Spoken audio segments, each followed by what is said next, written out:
નમસ્કાર મિત્રો, જો તમે ધોરણ 12માં ભણતા હો તો તમારી બોર્ડની એક્ઝામ ખૂબ જ નજીક આવી રહી છે અને આજે આપણે અકાઉન્ટ્સના વિષયમાં એક એવા ચેપ્ટર પર ફોકસ કરવાના છીએ જે તમારા પેપરમાં સૌથી વધારે એટલે કે 11 માર્ક્સની વેઇટેજ રાખે છે।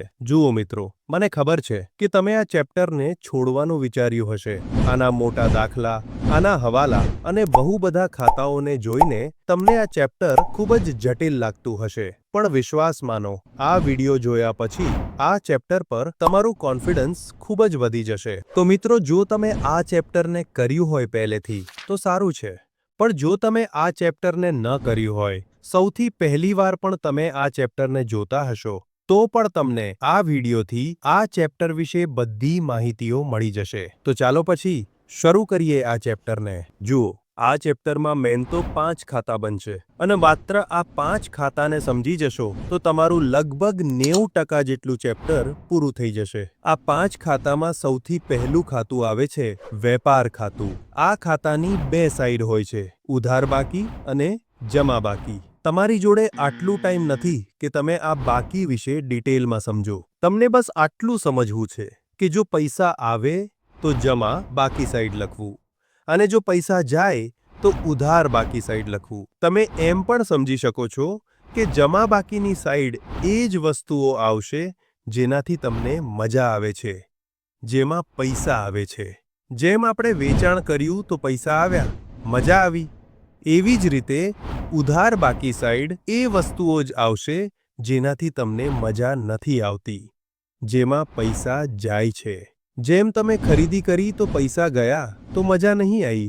જુઓ, અહીં જમા સાઈડ માત્ર 3 વસ્તુઓ જ આવશે। એક તો જે વેચાણ થઈ એ તો આવશે જ, અને એમાંથી વેચેલી વસ્તુઓ જે ફરીથી વાપસ આવી ગઈ એને વેચાણ પરત કહેવાય, કેમ કે એને તો વેચાણ ન કહેવાય ને, એ વેચાણમાંથી બાદ થઈ જશે।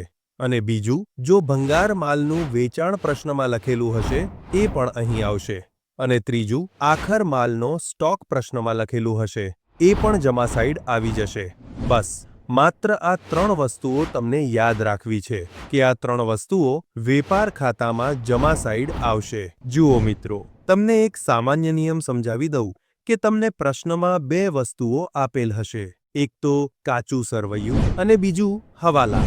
હવે કાચા સરવૈયામાં જે કંઈ પણ લખેલું હશે એની 5 ખાતામાં એક જ એન્ટ્રી આવશે અને હવાલામાં જે કંઈ પણ લખેલું હશે એની 5 ખાતામાં 2 એન્ટ્રીઓ આવશે। તો બસ આટલું તમને ધ્યાન રાખવાનું છે। તો હવે અહીં જુઓ, આખર સ્ટોકમાં એક નિયમ છે કે જો આખર સ્ટોક કાચા સરવૈયામાં આપેલું હોય તો માત્ર એક જ એન્ટ્રી આવશે, પાકા સરવૈયામાં મિલકત લેણા સાઈડ, અને જો આખર સ્ટોક હવાલામાં આપેલ હશે તો આની 2 સાઈડ એન્ટ્રી આવશે, એક તો પાકા સરવૈયામાં મિલકત લેણા સાઈડ તો આવશે જ, પણ હવે વેપાર ખાતામાં જમા સાઈડ પણ એન્ટ્રી આવશે। બસ આખર સ્ટોક વિશે આટલું તમને ધ્યાન રાખવું છે। અને વેચાણમાં પણ એક નિયમ છે કે વેચાણ જે છે એ વેપાર ખાતામાં જમા સાઈડ તો આવશે જ અને એમાંથી વેચાણ પરત બાદ થશે જ, પણ નિયમ એ છે કે જો પ્રશ્નમાં હવાલામાં જો નહીં નોંધાયેલ વેચાણ આપેલું હશે એટલે વેચાણ તો કરી દીધી છે પણ અકાઉન્ટન્ટ એ વેચાણની નોંધ કરી નથી, તો એની નોંધ હવે કરી દેશું। તમને તો ખબર છે કે હવાલાની 2 એન્ટ્રીઓ આવે છે, તો પહેલી એન્ટ્રી વેપાર ખાતામાં જમા સાઈડ વેચાણમાં આને ઉમેરી દેશું અને બીજી એન્ટ્રી પાકા સરવૈયામાં મિલકત લેણા સાઈડ દેવાદારમાં એટલે કે ગ્રાહકમાં નહીં નોંધાયેલ વેચાણને ઉમેરી દેશું। અને જો હવાલામાં ભૂલથી નોંધાયેલ ઉધાર વેચાણ લખેલું હોય એટલે કે માલનું વેચાણ કર્યું નથી પણ એકાઉન્ટન્ટ એ ભૂલથી નોંધી લીધું કે વેચાણ થઈ છે તો એને વેચાણની નોંધમાંથી હટાવવું પડશે। તો તમને ખબર જ છે કે હવાલાની 2 એન્ટ્રીઓ આવશે, એક તો વેપાર ખાતામાં જમા સાઈડ વેચાણમાંથી બાદ કરવી પડશે અને બીજી એન્ટ્રી પાકા સરવૈયામાં દેવાદાર એટલે કે ગ્રાહકમાંથી બાદ કરવું પડશે। અને હા, આ પણ ધ્યાન રાખજો કે જો હવાલામાં લખેલું હોય કે વેચાણ નોંધનો સરવાળો ભૂલથી વધારે ગણ્યો છે તો હવાલાની તો 2 એન્ટ્રીઓ આવે છે, પણ અહીં એક ટ્વિસ્ટ છે કે જો કદી પણ હવાલામાં ભૂલ થઈ હોય તો એની એક જ એન્ટ્રી આવશે, 2 એન્ટ્રીઓ નહીં આવે। તો માત્ર વેપાર ખાતામાં વેચાણમાં સરવાળામાં થયેલ ભૂલ બાદ થશે, બસ બીજી કોઈ એન્ટ્રી નહીં આવે. અને જો હવાલામાં એમ લખેલું હોય કે વેચાણ નોંધનો સરવાળો ભૂલથી ઓછો ગણાયો છે, તો આ હવાલાની પણ એક જ એન્ટ્રી આવશે. વેપાર ખાતામાં વેચાણમાં ઉમેરી દઈશું. બસ વેપાર ખાતામાં જમા સાઈડ બસ આટલી જ વસ્તુઓ આવશે. અને હવે ઉધાર સાઈડ આવીએ તો અહીં કંઈક ગણેલી વસ્તુઓ જ આવશે. એક તો ખરીદી કરી, જેનાથી પૈસા ગયા તો ઉધાર સાઈડ આવશે, અને એમાંથી જે આપણે ખરીદેલી વસ્તુઓ ફરીથી વાપસ આપી દીધી તો એ ખરીદીમાંથી બાદ થઈ જશે. અહીં ખરીદીમાં પણ વેચાણની જેમ નિયમ છે કે જો હવાલામાં લખેલું હોય કે નહીં નોંધાયેલ ઉધાર ખરીદી, તો હવાલાની તો બે એન્ટ્રીઓ આવે છે. એક તો ખરીદીમાં નહીં નોંધાયેલ ઉધાર ખરીદીને ઉમેરી દઈશું, અને બીજું લેણદારમાં નહીં નોંધાયેલ ઉધાર ખરીદીને ઉમેરી દઈશું. હવે જો કાચા સરવૈયામાં લખેલું હોય કે નમૂના તરીકે વેચેલ માલ, તો કાચા સરવૈયાની તો એક જ એન્ટ્રી આવે છે. વેપાર ખાતામાં ઉધાર સાઈડ ખરીદીમાંથી બાદ થઈ જશે. અને જો હવાલામાં એમ લખેલું હોય કે ભાગીદાર અંગત વપરાશ માટે પેઢીમાંથી માલ લઈ જાય છે, તો હવાલાની તો બે એન્ટ્રીઓ આવે છે. એક તો વેપાર ખાતામાં ઉધાર સાઈડ ખરીદીમાંથી બાદ થશે, અને બીજું મૂડી કે ચાલુ ખાતામાં ઉધાર સાઈડ જે ભાગીદાર માલ લઈ જાય તેમાં ઉપાર ખાતે આવશે. અને બાકી તો સીધે સીધા ખર્ચા છે, જે તમે બસ રટ્ટા મારીને યાદ પણ કરી લેશો તો પણ તમને આવડી જશે. બસ તમને આ બધા નામ યાદ રાખવા છે. જેમ મજૂરી છે, આવક માલ ગાડા ભાડું છે, રેલવે નૂર છે, લારી ભાડું છે, ગોદી ચાર્જ છે, ડેમરેજ છે, વોરફેઝ છે, ઉત્પાદક મજૂરી છે, રોયલ્ટી છે, કારખાનાના ખર્ચ છે, જેમાં ભાડું, કરવેરા, વીજળી, બળતણ, કોલસો, ગેસ અને વપરાયેલ માલ સામગ્રી છે, જેમાં ઓઇલ, ગ્રીસ, આ બધી વસ્તુઓ સીધે સીધું તમને પ્રશ્નમાં લખેલ હશે. અને આ બધી વસ્તુઓ અહીં વેપાર ખાતામાં ઉધાર સાઈડ આવી જશે. હવે મિત્રો તમને એક કોન્સેપ્ટ સમજાવી દઉં, જે તમને આ ચેપ્ટરમાં બહુ હેલ્પ કરશે, અને આ વારંવાર આવશે આ ચેપ્ટરમાં, તો ધ્યાનથી સાંભળજો. જો કદી પણ પ્રશ્નના હવાલામાં લખેલું હોય કે ચૂકવવાનું બાકી ખર્ચ, તો જે પણ ખર્ચ ચૂકવવાનું બાકી હોય ને, તો એ આપણી જવાબદારી હોય છે. એટલે પાકા સરવૈયામાં જવાબદારી સાઈડ લખાશે, અને જે પણ ખર્ચ હશે એના ખાતામાં ચૂકવવાનું બાકી ખર્ચ ઉમેરી દઈશું. બસ આ બે એન્ટ્રીઓ આવશે. અને જો કોઈ પણ ખર્ચ અગાઉથી ચૂકવેલ હોય, જો બસ એમ લખેલું હોય કે અગાઉથી ચૂકવેલ ખર્ચ છે, તો એ આપણી મિલકત બનશે. એટલે પાકા સરવૈયામાં મિલકત સાઈડ લખાશે, અને જે પણ ખર્ચ હશે એમાંથી અગાઉથી ચૂકવેલ ખર્ચ બાદ થઈ જશે. બસ આ બે એન્ટ્રીઓ આવશે. અને જો તમે આ બે હવાલાને સમજી જશો તો તમને આ ચેપ્ટર એકદમ ઈઝી લાગશે. અને જો હવાલામાં કોઈ પણ મિલકત પર જો ઘસારો લખેલું હોય તો હવાલાની બે એન્ટ્રીઓ આવે છે. એક તો પાકા સરવૈયામાં આ ઘસારો મિલકતમાંથી બાદ થઈ જશે, અને બીજું જો ઘસારો ખર્ચ હોય છે જેથી પૈસા જાય છે, તો નફા નુકસાન ખાતામાં ઉધાર સાઈડ આવશે.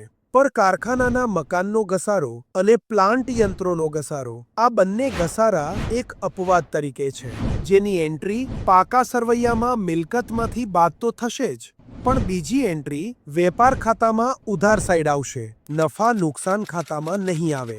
અને શરૂઆતનો સ્ટોક તો તમને સીધે સીધું કાચા સરવૈયામાં આપેલ હોય છે, જેને વેપાર ખાતામાં ઉધાર સાઈડમાં લખી દઈશું. જેમ અહીં જુઓ, સ્વાધ્યાયના પ્રશ્ન 14માં કાચા સરવૈયામાં લખેલ છે શરૂઆતનો સ્ટોક, તો આપણે એકદમ સરળતાથી વેપાર ખાતામાં ઉધાર સાઈડ લખી દઈશું. તમને આના વિશે બસ આટલું જ સમજવું છે, બીજી આની કોઈ એન્ટ્રી નથી આવતી. તો મિત્રો, વેપાર ખાતું આપણું પૂરું થયું. અને જો તમને કોઈ કોન્સેપ્ટ સમજાયા ન હોય તો ચિંતા ન કરતા. આ જે કોન્સેપ્ટ આપણે સમજ્યા છીએ એ વારંવાર આવશે, તો ત્યારે પણ તમારું ફરીથી રિવિઝન થઈ જશે. બસ આ કોન્સેપ્ટને યાદ કરી લેજો કે જો પૈસા જાય છે તો મજા નથી આવતી, તો ઉધાર સાઈડ આવશે, અને જો પૈસા આવે છે તો મજા આવે છે, તો જમા સાઈડ આવશે.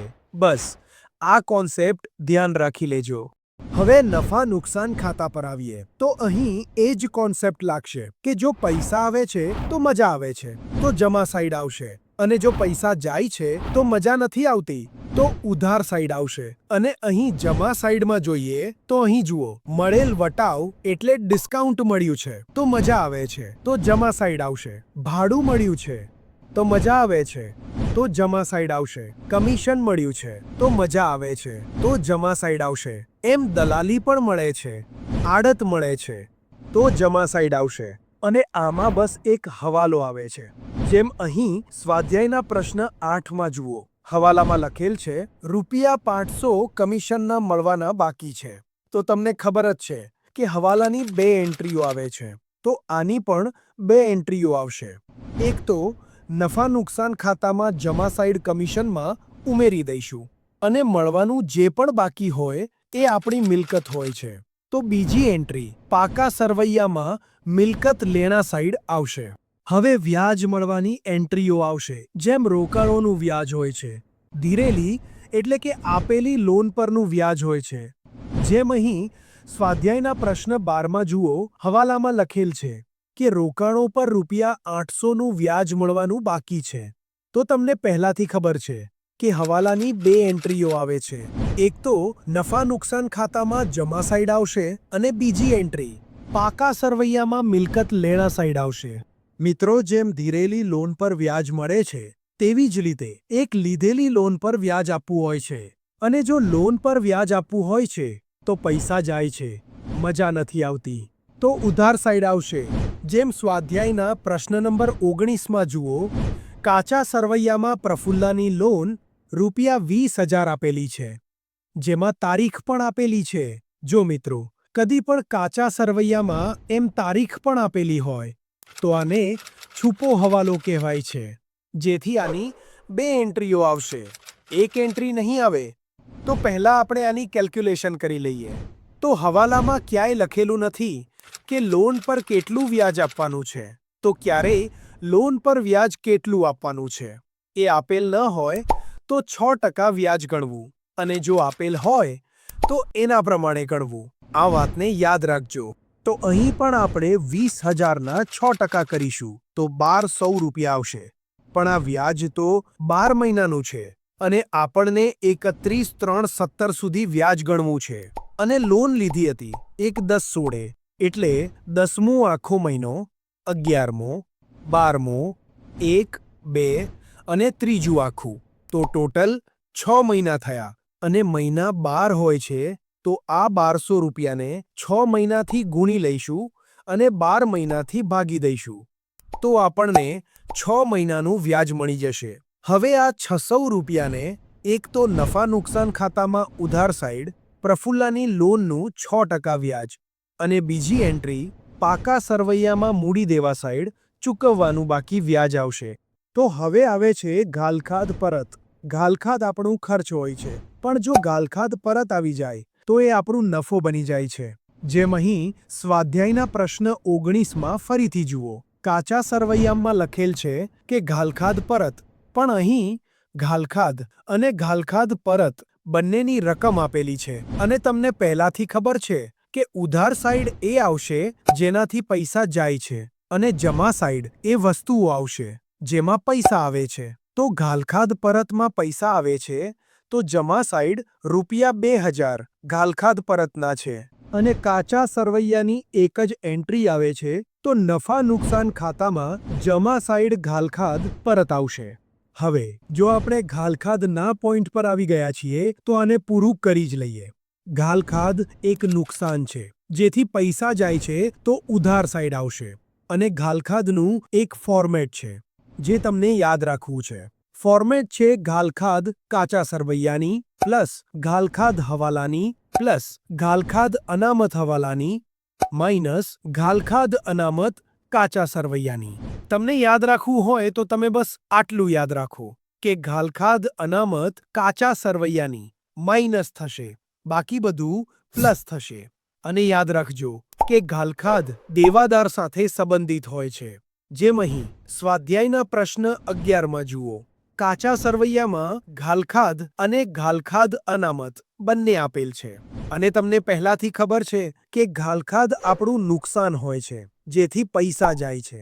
તો ઉધાર સાઈડમાં ₹400 ઘાલખાદ ના છે અને ઘાલખાદ અનામતની જમા બાકી હોય છે, તો જમા સાઈડમાં ₹2000 ઘાલખાદ અનામત ના છે. અને હવાલામાં જોઈએ તો ₹800 વસૂલ થઈ શકે તેમ નથી, તો તેને ઘાલખાદ કહેવાય અને દેવાદારો પર 5% ઘાલખાદ અનામત છે. તો પહેલી એન્ટ્રી પાકા સરવૈયામાં મિલકત લેણા સાઈડ દેવાદારોમાંથી ઘાલખાદ હવાલાની બાદ કરીશું અને બાકીના દેવાદાર પર 5% ઘાલખાદ અનામત બાદ થશે. બંને હવાલાની એન્ટ્રી થઈ ગઈ છે.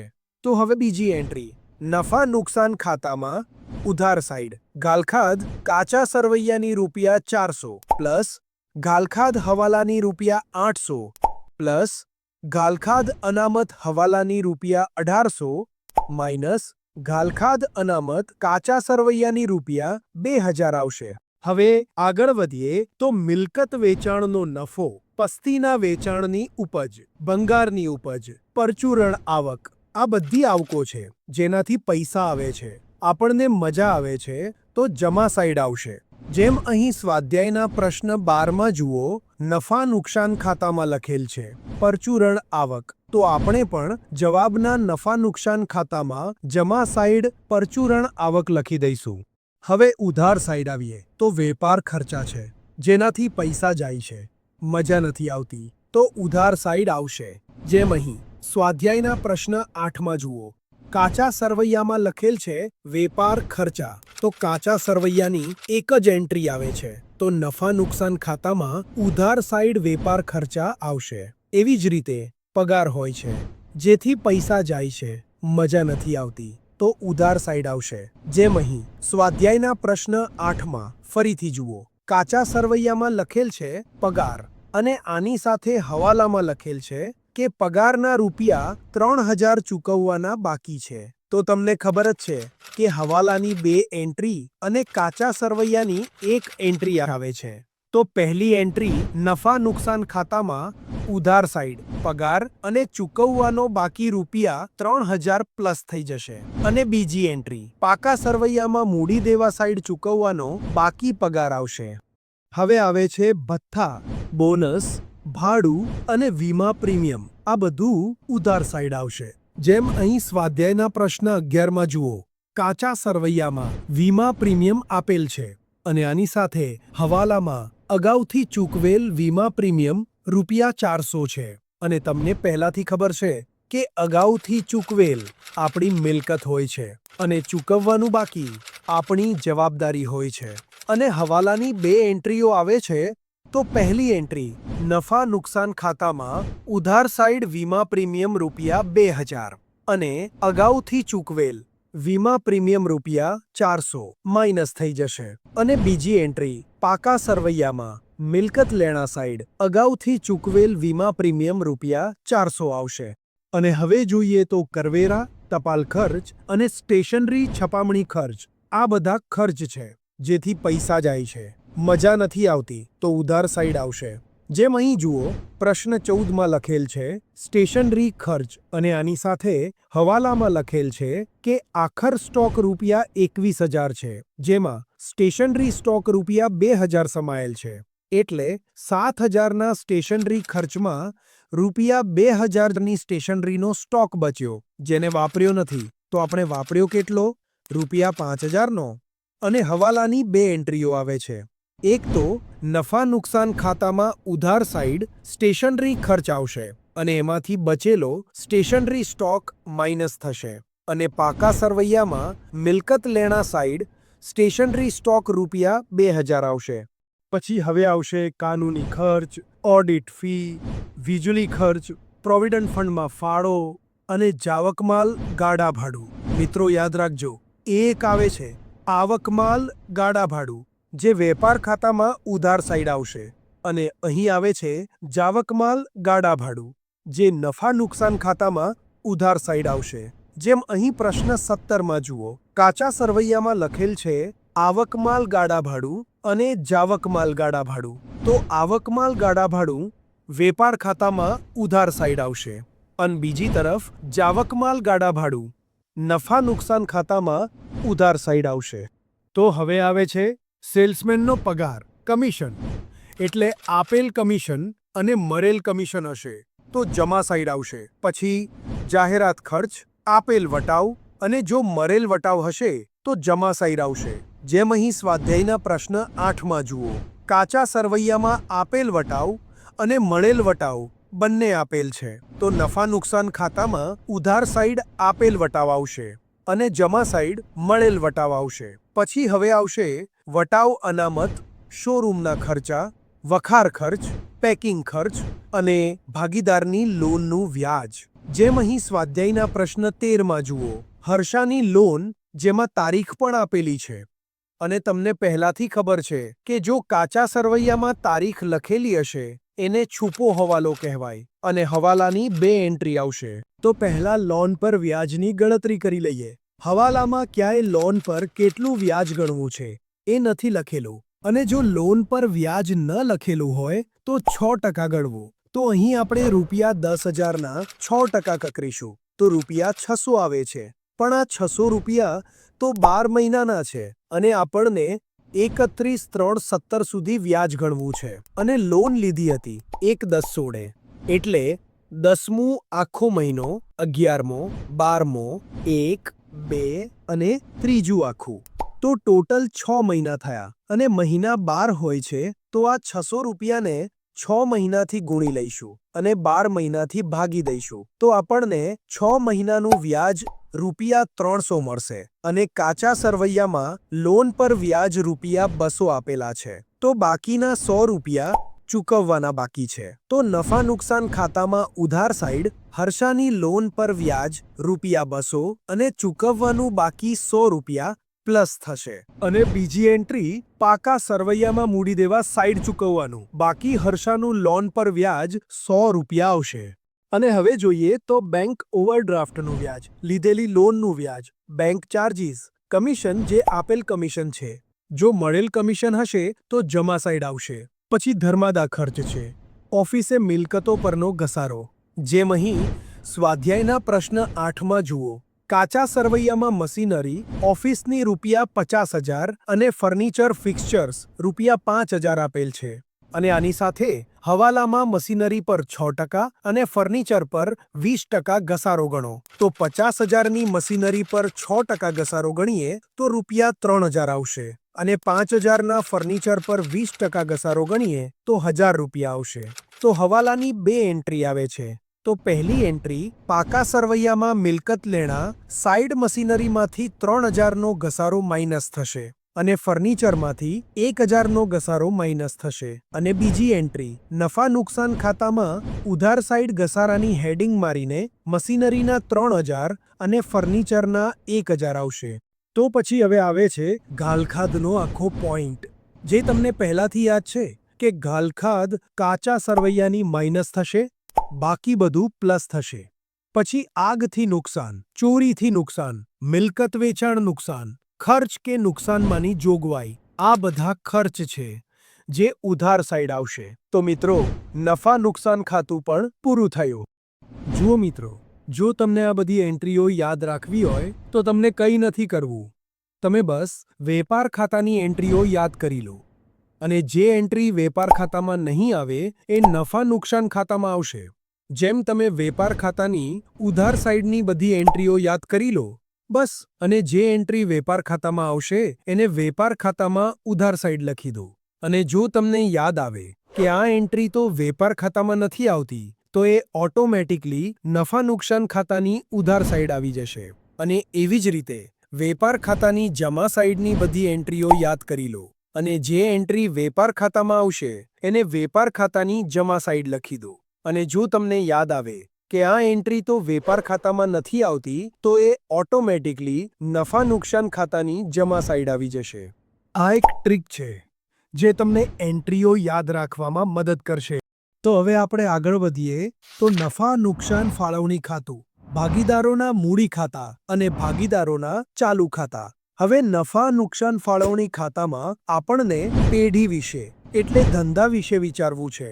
જો પેઢી પાસે પૈસા આવે છે તો મજા આવે છે તો જમા સાઈડ આવશે.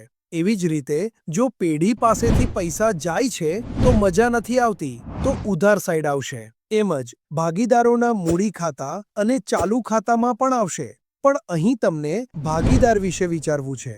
જો ભાગીદાર પાસે પૈસા આવે છે તો મજા આવે છે, તો જમા સાઈડ આવશે. એવી જ રીતે જો ભાગીદાર પાસેથી પૈસા જાય છે તો મજા નથી આવતી, તો ઉધાર સાઈડ આવશે. આપણે મૂડી ખાતામાં જોઈએ તો ભાગીદારની જે મૂડી ધંધામાં હશે એ અહીં જમા સાઈડ, બાકી આગળ લાવ્યા તરીકે લખી દેવાની છે. અને બીજી તરફ ચાલુ ખાતામાં ભાગીદારની ચાલુ ખાતાની બાકી આપેલી હશે. જો જમા બાકી આપેલી હશે તો ચાલુ ખાતાની જમા સાઈડ બાકી આગળ લાવ્યા તરીકે આવશે. અને જો ચાલુ ખાતાની ઉધાર બાકી આપેલ હશે તો ચાલુ ખાતામાં ઉધાર સાઈડ બાકી આગળ લાવ્યા તરીકે આવશે.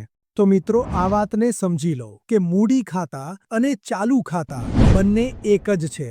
જો પ્રશ્નમાં ચાલુ ખાતા બનાવવાનું કહ્યું હોય ત્યારે જ ચાલુ ખાતું બનાવવું પડશે, બાકી તો બધું મૂડી ખાતામાં જ આવશે. તો હવે આવે છે મૂડી પર વ્યાજ. જો મૂડી પર વ્યાજ પેઢીને ભાગીદારને આપવી પડે છે તો પેઢીમાંથી પૈસા જાય છે, પેઢીને મજા નથી આવતી, તો નફા નુકસાન ફાળવણી ખાતામાં ઉધાર સાઈડ મૂડી પર વ્યાજ આવશે.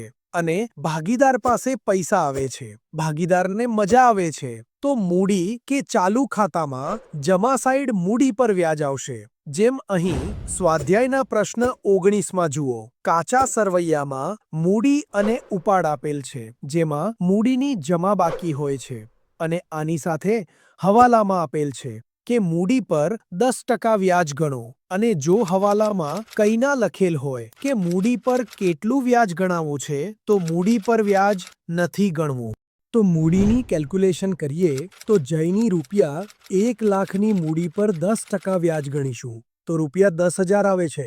અને હવાલામાં એક વાત લખેલી છે કે પ્રફુલ્લા 1,170 રૂપિયા 20,000ની વધારાની મૂડી લાવી છે. અને મિત્રો, આપણને મૂડી આપેલી છે 31,370, એટલે પહેલા 1,20,000ની મૂડી હતી અને પછી 20,000ની વધારાની મૂડી આવી છે. તો 1,20,000 પર આખા વર્ષનું વ્યાજ ગણાશે અને બાકી 20,000 પર પહેલા, બીજા અને ત્રીજા મહિના, એટલે કે 3 મહિનાના વ્યાજની ગણતરી થશે. તો 20,000 પર 10% કરીશું તો રૂપિયા 2,000 આવશે. પછી આને 3 મહિનાથી ગુણી લઈશું અને 12 મહિનાથી ભાગી દઈશું તો 3 મહિનાનું રૂપિયા 500 વ્યાજ મળી જશે. એટલે ટોટલ 12,500 રૂપિયાનું વ્યાજ મળશે. અને હવાલાની 2 એન્ટ્રીઓ આવે છે. એક તો નફા નુકસાન ફાળવણી ખાતામાં ઉધાર સાઈડ મૂડી પર વ્યાજ, જયના 10,000 અને પ્રફુલ્લાના 12,500 આવશે.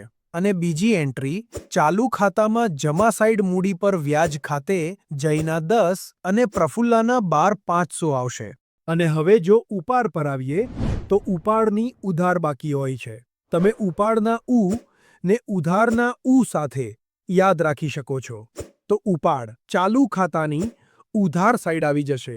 હવે ઉપાડના વ્યાજ પર આવીએ તો ઉપાડ પર વ્યાજ પેઢીને મળે છે ભાગીદાર પાસેથી. તો પેઢી પાસે પૈસા આવે છે, પેઢીને મજા આવે છે, તો નફા નુકસાન ફાળવણી ખાતામાં જમા સાઈડ ઉપાડ પર વ્યાજ આવશે.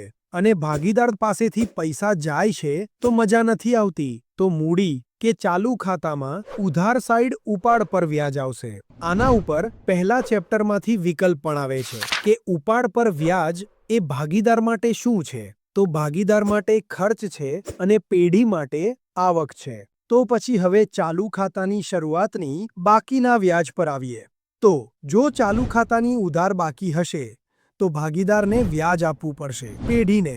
તો પેઢી પાસે પૈસા આવે છે, પેઢીને મજા આવે છે, તો નફા નુકસાન ફાળવણી ખાતામાં જમા સાઈડ આવશે. અને ભાગીદાર પાસેથી પૈસા જાય છે, ભાગીદારને મજા નથી આવતી, તો ભાગીદારના મૂડી કે ચાલુ ખાતામાં ઉધાર સાઈડ આવશે. અને જો ભાગીદારની શરૂઆતની બાકી જમા સાઈડની હોય તો ભાગીદારને વ્યાજ મળે છે પેઢી પાસેથી. તો પેઢી પાસેથી પૈસા જાય છે, પેઢીને મજા નથી આવતી, તો નફા નુકસાન ફાળવણી ખાતામાં ઉધાર સાઈડ આવશે. અને ભાગીદાર પાસે પૈસા આવે છે, ભાગીદારને મજા આવે છે, તો ભાગીદારના મૂડી કે ચાલુ ખાતામાં જમા સાઈડ આવશે. એવી જ રીતે ભાગીદારને પગાર, બોનસ, કમિશન કે મહેનતાણું પેઢીને આપવું પડે છે ભાગીદારોને. તો પેઢી પાસેથી પૈસા જાય છે, પેઢીને મજા નથી આવતી, તો ઉધાર સાઈડ આવશે. અને ભાગીદાર પાસે પૈસા આવે છે, ભાગીદારને મજા આવે છે, તો ભાગીદારોના મૂડી કે ચાલુ ખાતામાં જમા સાઈડ આવશે. અને જો ભાગીદાર ધંધામાં રોકડ, બેંક કે અન્ય મિલકત જો ધંધામાં લઈ આવે, તો એ ભાગીદારના મૂડી કે ચાલુ ખાતામાં જમા સાઈડ વધારાની મૂડી લાવ્યા તરીકે આવશે. અને જો ભાગીદાર ધંધામાંથી રોકડ, બેંક કે અન્ય મિલકત લઈ જાય, તો એ ભાગીદારના મૂડી ખાતામાં ઉધાર સાઈડ વધારાની મૂડી ઉપાડી ગયા તરીકે આવશે. અને જો સામાન્ય અનામત બનાવવાની કહ્યું હશે, તો એ નફા નુકસાન ફાળવણી ખાતામાં ઉધાર સાઈડ આવશે. હવે મિત્રો, આ બધી એન્ટ્રીઓને એમ પણ યાદ રાખી શકો છો કે જે નફા નુકસાન ફાળવણી ખાતામાં ઉધાર સાઈડ આવશે, એ ભાગીદારોના મૂડી કે ચાલુ ખાતામાં જમા સાઈડ આવશે. જેમ મૂડી પર વ્યાજ અહીં ઉધાર સાઈડ છે, તો અહીં જમા સાઈડ આવશે. જેમ ચાલુ ખાતાની જમા બાકીનું વ્યાજ અહીં ઉધાર સાઈડ છે, તો અહીં જમા સાઈડ આવશે. જેમ પગાર, બોનસ, કમિશન કે મહેનત તાણું અહીં ઉધાર સાઈડ છે, તો અહીં જમા સાઈડ આવશે. અને નફા નુકસાન ફાળવણી ખાતામાં જે જમા સાઈડ આવશે, એ ભાગીદારોના મૂડી કે ચાલુ ખાતામાં ઉધાર સાઈડ આવશે. ઉપાડ પર વ્યાજ અહીં જમા સાઈડ છે, તો અહીં ઉધાર સાઈડ આવશે. ચાલુ ખાતાની ઉધાર બાકીનું વ્યાજ અહીં જમા સાઈડ છે, તો અહીં ઉધાર સાઈડ આવશે. શોર્ટમાં કહું તો બંને ખાતામાં ક્રોસ એન્ટ્રીઓ આવશે. તો હવે મિત્રો, આપણે પાકા સરવૈયામાં આવીએ તો આની બે સાઈડ હોય છે. એક મિલકત લેણા સાઈડ અને બીજી મૂડી દેવા સાઈડ. મિત્રો, આ ખાતાના નામમાં જ આ ખાતાની એન્ટ્રીઓ લખેલી છે. જેમ અહીં મૂડી અને દેવા આવશે, અને અહીં મિલકત અને લેણા આવશે.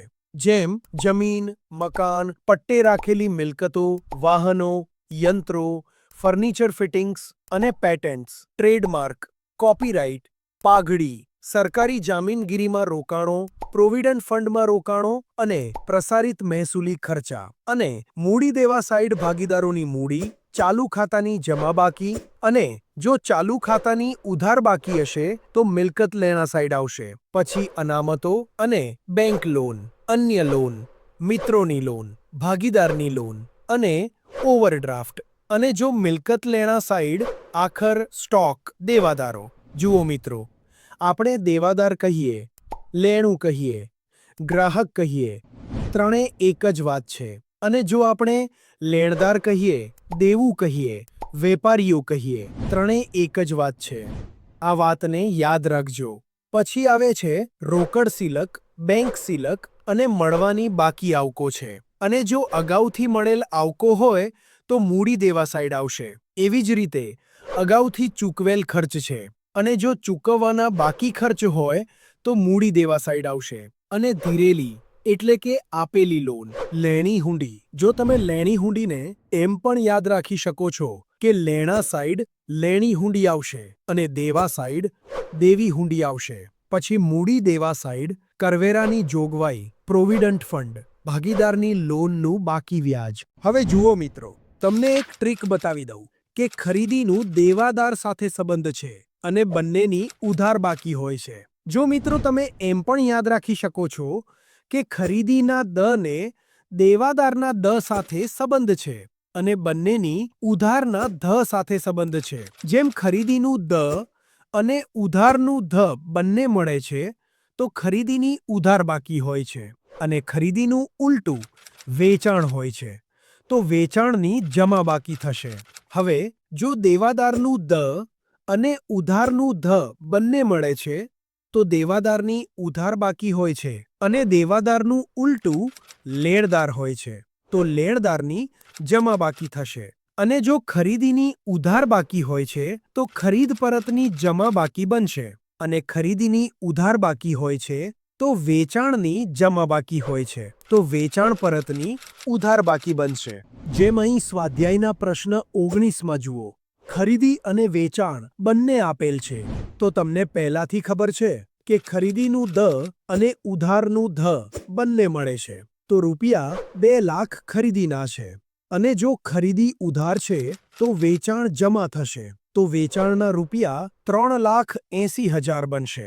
અને અહીં માલ પરત પણ આપેલ છે, તો ખરીદીની ઉધાર બાકી હોય છે તો ખરીદ પરતની જમા બાકી બનશે.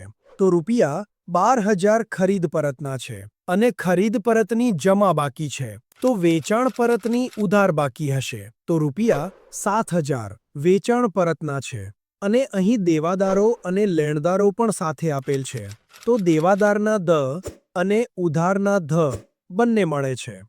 તો ઉધાર સાઈડના 48,000 દેવાદારના છે અને દેવાદારની ઉધાર બાકી હોય છે તો લેણદારની જમા બાકી થશે. તો રૂપિયા 16,800 લેણદારના છે. તો મિત્રો તમે બસ ખરીદી અને દેવાદારની ઉધાર બાકી હોય છે આ યાદ રાખી લેશો તો બાકી બધું ઓટોમેટિકલી યાદ રહી જશે. તો મિત્રો ચાલો હવે પ્રેક્ટિકલી સમ સોલ્વ કરીએ. તો આપણું પહેલું ક્વેશ્ચન છે ગાલા અસાઇનમેન્ટમાં પ્રશ્નપત્ર 1 જેમાં મન અને મોહનનું કાચું સરવૈયું અને હવાલા આપેલ છે. તો ચાલો પછી કાચા સરવૈયાથી શરૂ કરીએ. તો મનની મૂડી અને ઉપાડ બંને આપેલ છે. તો તમને પહેલાથી ખબર છે કે આપણે ઉપાડના ઉ ને ઉધારના ઉ થી યાદ કરી શકીએ છીએ. તો 20,000 ઉપાડના છે અને બાકી 1 લાખ મૂડીના છે. તો મૂડી ખાતામાં જમા સાઈડ બાકી આગળ લાવ્યા તરીકે મનના રૂપિયા 1 લાખ આવશે અને ઉપાડ આવશે ઉધાર સાઈડ મનમાં રૂપિયા 20,000 અને કાચા સરવૈયામાં મોહનની પણ મૂડી અને ઉપાડ આપેલી છે. ઉપાડના ઉ ને ઉધારના ઉ થી યાદ કરી શકીએ છીએ. તો 14,000 ઉપાડના છે અને બાકી 50,000 મૂડીના છે. તો મૂડી ખાતામાં જમા સાઈડ બાકી આગળ લાવ્યા તરીકે મોહનના રૂપિયા 50,000 આવશે અને ઉપાડમાં ઉધાર સાઈડ મોહનમાં રૂપિયા 14,000 આવશે. અને મિત્રો આની સાથે હવાલામાં આપેલ છે કે મૂડી પર 6% વ્યાજ ગણવું છે. તો મનની 1 લાખની મૂડી પર 6% વ્યાજ ગણીએ તો રૂપિયા 6,000 આવશે અને મોહનની 50,000ની મૂડી પર 6% વ્યાજ ગણીએ તો રૂપિયા 3,000 આવશે અને હવાલાની 2 એન્ટ્રીઓ આવે છે. મિત્રો મૂડી પર વ્યાજ પેઢીને આપવું પડે છે ભાગીદારોને. તો ભાગીદારોના મૂડી ખાતામાં ભાગીદાર વિશે વિચારવું હોય છે. જો અહીં ભાગીદાર પાસે પૈસા આવે છે ભાગીદારને મજા આવે છે તો જમા સાઈડ આવશે. મૂડી પર વ્યાજ મનના રૂપિયા 6,000 અને મોહનના રૂપિયા 3,000 અને બીજી એન્ટ્રી નફા નુકસાન ફાળવણી ખાતામાં પેઢી વિશે વિચારવું પડે છે કે જો પેઢી પાસેથી પૈસા જાય છે પેઢીને મજા નથી આવતી તો ઉધાર સાઈડ મૂડી પર વ્યાજ મનના 6,000 અને મોહનના 3,000 આવશે. અને હવાલામાં એમ પણ લખેલ છે કે ઉપાડ પર વ્યાજ મનના 900 અને મોહનના 600 રૂપિયા છે અને હવાલાની 2 એન્ટ્રીઓ આવે છે. મિત્રો ઉપાડ પર વ્યાજ પેઢીને મળે છે ભાગીદારો પાસેથી. તો ભાગીદારોના મૂડી ખાતામાં ભાગીદાર વિશે વિચારવું હોય છે. જો હવે ભાગીદાર પાસેથી પૈસા જાય છે ભાગીદારને મજા નથી આવતી તો ઉધાર સાઈડ આવશે.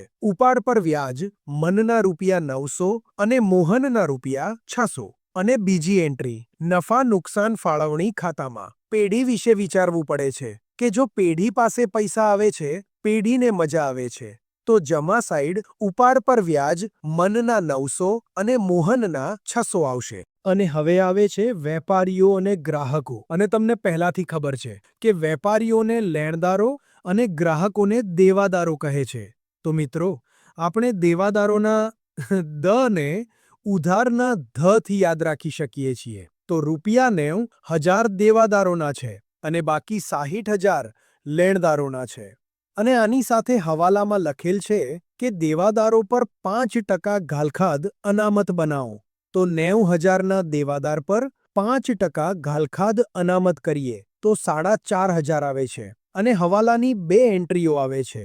એક તો પાકા સરવૈયામાં મિલકત લેણા સાઈડ દેવાદારો રૂપિયા 90,000 અને એમાંથી ઘાલખાદ અનામતના 4,500 બાદ કરી દઈશું અને મૂડી દેવા સાઈડ લેણદારો રૂપિયા 60,000 લખી દઈશું. અને હવે ઘાલખાદ અનામતની બીજી એન્ટ્રી કરીએ તો એની સાથે આપણે ઘાલખાદનો આખો પોઈન્ટ પૂરું કરી જ દઈએ. તો મિત્રો કાચા સરવૈયામાં ઘાલખાદ અને ઘાલખાદ અનામત બંને આપેલ છે અને તમને ખબર જ છે કે ઘાલખાદ અનામતની જમા બાકી હોય છે તો 1,300 રૂપિયા ઘાલખાદ અનામત કાચા સરવૈયાના છે અને બાકીના 400 ઘાલખાદ કાચા સરવૈયાના છે. તો નફા નુકસાન ખાતામાં ઉધાર સાઈડ ઘાલખાધનું આખું પોઈન્ટ લખીએ. તો તમને ટ્રીક પહેલાથી ખબર છે કે ઘાલખાધ અનામત કાચા સરવૈયાની માઇનસ થશે, બાકી બધું પ્લસ થશે. તો ઘાલખાધ કાચા સરવૈયાની ₹400 પ્લસ ઘાલખાધ હવાલાની તો કંઈ છે નહીં, પછી ઘાલખાધ અનામત હવાલાની રૂપિયા જે 4,500 આવ્યા હતા એ, પછી ઘાલખાધ અનામત કાચા સરવૈયાના 1300 માઇનસ થશે. હવે જો માલ પરત આપેલ છે અને અહીં ખરીદી અને વેચાણ પણ આપેલ છે, અને તમને ટ્રીક ખબર જ છે કે આપણે ખરીદીના દને ઉધારના ધ સાથે યાદ રાખી શકીએ છીએ. તો ₹1,40,000 ખરીદીના છે અને ₹2,60,500 વેચાણના છે. અને જો ખરીદીની ઉધાર બાકી હોય છે તો ખરીદ પરત જમા થશે. તો ₹3,000 ખરીદ પરત ના છે. અને જો ખરીદ પરત જમા થશે તો વેચાણ પરત ઉધાર થશે. તો ₹2,000 વેચાણ પરત ના છે. તો વેપાર ખાતામાં ઉધાર સાઈડ ખરીદીના 1,40 અને એમાંથી 3,000 ખરીદ પરતના માઇનસ થઈ જશે. અને જમા સાઈડ વેચાણના 2,60,500 માંથી વેચાણ પરતના 2,000 માઇનસ થઈ જશે. અને પછી હુંડીઓ આપેલ છે. હુંડીઓ 2 હોય છે, એક લેણી હુંડી અને બીજી દેવી હુંડી. અને જો બસ આ એક તમને રટવું પડશે કે લેણી હુંડીની ઉધાર બાકી હોય છે તો ₹15,000 લેણી હુંડીના છે અને બાકી 20,800 દેવી હુંડીના છે. તો પાકા સરવૈયામાં લેણા સાઈડ લેણી હુંડી આવશે અને દેવા સાઈડ દેવી હુંડી આવશે. અને પછી રોકડ અને બેંક આવે છે. તો રોકડ આપણી મિલકત છે અને મિલકતની ઉધાર બાકી હોય છે. તો 1,000 રોકડના છે અને બાકીના 14,000 બેંકના છે. એટલે બેંક ઓવરડ્રાફ્ટ છે. તો પાકા સરવૈયામાં મિલકત લેણા સાઈડ રોકડ 1,000 આવશે અને મૂડી દેવા સાઈડ બેંક ઓવરડ્રાફ્ટ 14,000 આવશે. અને પછી મજૂરી અને મજૂરીના બાકી દેવા બંને આપેલ છે. અને તમને ખબર જ છે કે મજૂરી આપણું ખર્ચ છે, જેથી પૈસા જાય છે. તો મજૂરીની ઉધાર બાકી હોય છે તો 35,000 મજૂરીના છે. અને દેવા નામથી જ ખબર પડે છે કે દેવું આપણી જવાબદારી હોય છે અને જવાબદારીની જમા બાકી હોય છે. તો 2,000 મજૂરીના બાકી દેવાના છે. અને વેપાર ખાતાનો ફોર્મેટ જો તમે યાદ કરી લીધું હશે તો તમને ખબર હશે કે મજૂરી વેપાર ખાતામાં ઉધાર સાઈડ આવશે અને પાકા સરવૈયામાં મૂડી દેવા સાઈડ મજૂરીના બાકી દેવા 2,000 આવશે. અને પછી આવે છે મશીનરી ઓફિસની 36,500 અને આની સાથે 3,500નો જૂનો ઘસારો પહેલાથી આપેલ છે. તો આ બંનેનું ટોટલ કરીએ તો 40,000 આવે છે. અને હવાલામાં આપેલ છે કે મશીનરી પર 10% ઘસારો ગણવું છે. તો 40,000ની મશીનરી પર 10% ઘસારો ગણીએ તો 4,000 આવશે. તો પાકા સરવૈયામાં મિલકત લેણા સાઈડ મશીનરી 36,500ની પછી જૂનો ઘસારો 3,500 પ્લસ કરી દઈશું તો 40,000 આવશે. અને પછી નવો ઘસારો 4,000 બાદ કરી દઈશું. અને જો ઘસારો આપણું નુકસાન છે જેથી પૈસા જાય છે તો નફા નુકસાન ખાતામાં ઉધાર સાઈડ મશીનરી પર ઘસારો ₹4,000 આવશે. પછી આવે છે ફર્નિચર ₹12,000, જેની સાથે હવાલામાં લખેલ છે કે ફર્નિચર પર 5% ઘસારો ગણો. તો 12,000ના ફર્નિચર પર 5% ઘસારો ગણીએ તો ₹600 આવશે. તો પાકા સરવૈયામાં મિલકત લેણા સાઈડ ફર્નિચર ₹12,000 આવશે અને એમાંથી ઘસારાના ₹600 માઇનસ થશે. અને ઘસારાની બીજી એન્ટ્રી નફા નુકસાન ખાતામાં ઉધાર સાઈડ ફર્નિચર પર ઘસારો આવશે. પછી આવે છે શરૂઆતનો સ્ટોક 46,100. અને આ તો તમને ખબર જ છે કે વેપાર ખાતામાં ઉધાર સાઈડ શરૂઆતનો સ્ટોક આવશે અને આની સાથે હવાલામાં આખર સ્ટોક ₹1,10,000 આપેલ છે, જેની બજાર કિંમત 20% વધારે છે. મિત્રો, આપણને વધુ કિંમતથી કોઈ મતલબ હોતું નથી. તો આખર સ્ટોકની કિંમત ₹1,10,000 જ રહેશે. અને હવાલાની 2 એન્ટ્રીઓ આવે છે. એક તો પાકા સરવૈયામાં મિલકત લેણા સાઈડ આખર સ્ટોક 1,10,000 અને બીજી એન્ટ્રી વેપાર ખાતામાં જમા સાઈડ આખર સ્ટોક 1,10,000 આવશે. અને હવે આવે છે અગાઉથી ચૂકવેલ વીમો અને અગાઉથી ચૂકવેલ જે પણ હોય એ આપણી મિલકત હોય છે. તો પાકા સરવૈયામાં મિલકત લેણા સાઈડ અગાઉથી ચૂકવેલ વીમો ₹200 આવશે. પછી આવે છે પગાર ₹23,000 અને આની સાથે હવાલામાં લખેલ છે કે 950નું પગાર ચૂકવવાનું બાકી છે. અને ચૂકવવાનું બાકી જે પણ હોય એ આપણી જવાબદારી હોય છે. તો પાકા સરવૈયામાં મૂડી દેવા સાઈડ ચૂકવવાનું બાકી પગાર 950 આવશે. અને બીજી એન્ટ્રી નફા નુકસાન ખાતામાં ઉધાર સાઈડ પગારના 23,000 પ્લસ ચૂકવવાનું બાકી પગાર 950 આવશે. તો હવે આવે છે વીમા પ્રીમિયમ ₹2,000. તો નફા નુકસાન ખાતામાં ઉધાર સાઈડ વીમા પ્રીમિયમ ₹2,000 આવશે. અને પછી ભાડું અને કરવેરા આપેલ છે. અને આની સાથે હવાલામાં ₹300નું ભાડું ચૂકવવાનું બાકી છે. તો ચૂકવવાનું બાકી જે પણ હોય એ આપણી જવાબદારી હોય છે.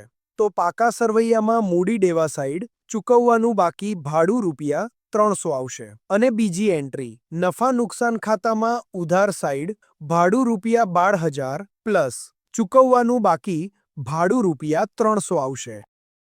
તો હવે જોઈએ તો જાહેરાત ખર્ચા ₹2,900. તો નફા નુકસાન ખાતામાં ઉધાર સાઈડ જાહેરાત ખર્ચા 2,900 આવશે. અને હવે પાઘડીના 72,000 આપેલ છે. તો પાઘડી આપણી મિલકત છે. પાકા સરવૈયામાં મિલકત લેણા સાઈડ પાઘડી ₹72,000 આવશે. પછી આવે છે ભાડાપટ્ટાનું મકાન, જે આપણે 1/10/21માં 5 વર્ષ માટે લીધું હતું, જેની આજે કિંમત ₹14,000 છે. એટલે આપણે 2021ના 10મા મહિના 11મા 12મા 1, 2 અને ત્રીજું એટલે 6 મહિના અને પછી 2022માં આખો વર્ષ વાપર્યો. એટલે ટોટલ 1.5 વર્ષ વાપર્યા પછી એની કિંમત 14,000 છે, જે બાકીના સાડા 3 વર્ષ ચાલશે. તો 14,000 ને સાડા 3 વર્ષથી ભાગી દઈશું તો 4,000 દર વર્ષે માંડી વાળવા પડશે. અને આ એક છૂપો હવાલો છે. તો આની 2 એન્ટ્રીઓ આવશે. એક તો પાકા સરવૈયામાં મિલકત લેણા સાઈડ ભાડાપટ્ટાનું મકાન ₹14,000 અને એમાંથી માંડી વાળેલ ₹4,000 માઇનસ થશે. અને બીજી એન્ટ્રી નફા નુકસાન ખાતામાં ઉધાર સાઈડ ભાડાપટ્ટાનું મકાન માંડી વાળેલ ₹4,000 આવશે. અને પછી આવે છે હર્ષની 8%ની લોન ₹30,000, જેને 1/11/23 લીધી હતી. એટલે 11મું, 12મું, 1, 2 અને 3 એટલે 5 મહિનાનું વ્યાજ આપવું પડશે. તો 30,000ના 8% કરીશું તો 2,400 વ્યાજ આવશે. પછી આને 5 મહિનાથી ગુણી દઈશું અને 12 મહિનાથી ભાગી દઈશું તો ₹1,000 વ્યાજ આવી જશે. અને આ પણ છૂપો હવાલો છે. તો આની 2 એન્ટ્રી આવશે. એક તો પાકા સરવૈયામાં મૂડી દેવા સાઈડ હર્ષની લોન ₹30,000 અને ચૂકવવાની બાકી લોન પર વ્યાજ ₹1,000 આવશે. અને બીજી એન્ટ્રી નફા નુકસાન ખાતામાં ઉધાર સાઈડ ચૂકવવાનું બાકી લોનનું વ્યાજ ₹1,000 આવશે. તો હવે છેલ્લે આપણે બધું ટોટલ કરીએ. તો વેપાર ખાતાની જમા સાઈડ વધુ લાગે છે. તો જમા સાઈડનું ટોટલ કરીએ તો 3,68,500 આવે છે. અને એમાંથી ઉધાર સાઈડની બધી એન્ટ્રીઓ બાદ કરી દઈએ તો 1,50,400 આવે છે, જેને કાચો નફો કહેવાય. પછી આ કાચા નફાને નફા નુકસાન ખાતામાં જમા સાઈડ લઈ જઈએ. અને મિત્રો, અહીં પણ જમા સાઈડ જ વધુ દેખાય છે. તો 1,50,400 અહીં લખી દઈશું અને આમાંથી ઉધાર સાઈડની બધી એન્ટ્રીઓ બાદ કરી દઈશું તો 96,050 આવે છે, જેને ચોખ્ખો નફો કહેવાય. અને હવે આને નફા નુકસાન ફાળવણી ખાતામાં જમા સાઈડ લઈ જઈશું અને અહીં પણ જમા સાઈડ વધુ છે. તો જમા સાઈડમાં ટોટલ 97,550 આવશે અને એમાંથી ઉધાર સાઈડના 9,000 બાદ કરી દઈશું તો 88,550 આવશે. અને પ્રશ્નની હેડિંગમાં લખેલ છે કે બંને ભાગીદાર મૂડીના પ્રમાણમાં નફો નુકસાન વહેંચશે. તો મૂડી 1,50,000 છે. એટલે 10/5 એટલે 2/1 મૂડીનું પ્રમાણ છે, જેને નફા નુકસાનનું પ્રમાણ કહીશું. તો નફા નુકસાન ફાળવણી ખાતામાં વેચાણી પાત્ર નફામાં ₹88,550 ને મનના 2/3 કરીશું તો ₹59,033 આવશે. અને મોહનમાં 1/3 કરીશું તો 29,517 આવશે. તો પછી આને મૂડી ખાતામાં જમા સાઈડ લઈ જઈએ અને અહીં પણ જમા સાઈડ વધારે છે. તો જમા સાઈડનું ટોટલ મનનું 1,65,033 અને મોહનના 82,517 આવે છે.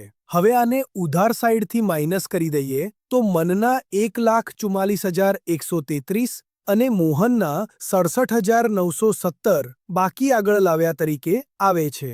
પછી હવે આને છેલ્લે પાકા સરવૈયામાં મૂડી દેવા સાઈડ મૂડીની હેડિંગ મારીને મનના 1,44,133 અને મોહનના 67,917 આવશે.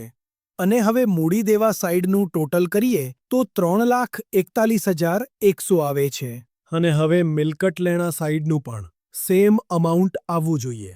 તો હવે ટોટલ કરીએ તો અહીં પણ 3,41,100 આવે છે. તો કોંગ્રેચ્યુલેશન્સ, આપણને પૂરા 11 માર્ક્સ મળી ગયા. તો મિત્રો, તમારા આ વિડીયોથી લગભગ બધા જ કોન્સેપ્ટ ક્લિયર થઈ ગયા છે. અને આજે હમણાં સમ સોલ્વ કર્યો અને સ્વાધ્યાયના અને ઉદાહરણના જે દાખલાઓની આપણે એક એક એન્ટ્રીને સમજી હતી, એનાથી તમારા બધા જ કોન્સેપ્ટ ક્લિયર થઈ ગયા છે.